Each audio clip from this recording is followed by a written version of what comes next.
شمالی سوڈان سے شہریوں کا جنوبی سوڈان کی جانب سفر جاری ہے۔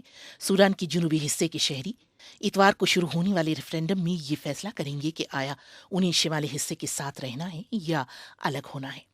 جنوبی سوڈان میں کوئی 40 لاکھ شہریوں نے رائے شماری میں حصہ لینے کے لیے اپنا اندراج کروایا ہے۔ یہ شہری پہلے سے ہی جنوبی سوڈان میں مقیم ہیں، تاہم اقوام متحدہ کے مشن کا کہنا ہے کہ شمالی سوڈان سے ہزاروں کی تعداد میں شہری جنوبی سوڈان کا رخ کر رہے ہیں۔ ان کے مطابق in the country's southern states at about a rate of 2,000 people per day. گزشتہ برس اکتوبر سے کوئی 1,40,000 افراد شمالی سوڈان کو چھوڑ کر جا چکے ہیں، اوسطاً 2,000 روزانہ کے حساب سے۔ خرطوم میں یہ پناہ گزینوں کا کیمپ ہے۔ یہاں ہزاروں سوڈانی انتہائی کسمہ پرسی کی زندگی گزار رہے ہیں۔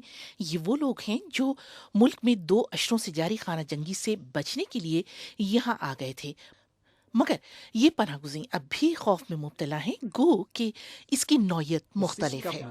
ایک پناہ گزین ریفرینڈم کے بعد جنوبی سوڈان کی علیحدگی کی صورت میں ہمیں ہراساں کیا جاتا رہے گا، کیونکہ حکومت یہ کہتی ضرور ہے کہ سیکیورٹی کے تمام انتظامات کر دیے گئے ہیں، مگر حکومت کہتی کچھ اور ہے اور کرتی کچھ اور۔ عمومی قیاس یہی ہے کہ ریفرینڈم میں لوگ جنوبی سوڈان کی علیحدگی کے حق میں ووٹ دیں گے، مگر ریفرینڈم کے قانونی ہونے کے لیے لازمی ہے کہ ووٹنگ کی شرح کم سے کم 60% ہو۔ اس ہدف کو حاصل کرنا خاصا مشکل نظر آ رہا ہے، کیونکہ اس خطے میں شرح خواندگی بہت کم ہے، جبکہ رائے شماری میں حصہ لینے کی کوئی روایت نہیں ہے اور سادہ اکثریت سے فیصلہ کسی کے بھی حق میں جا سکتا ہے۔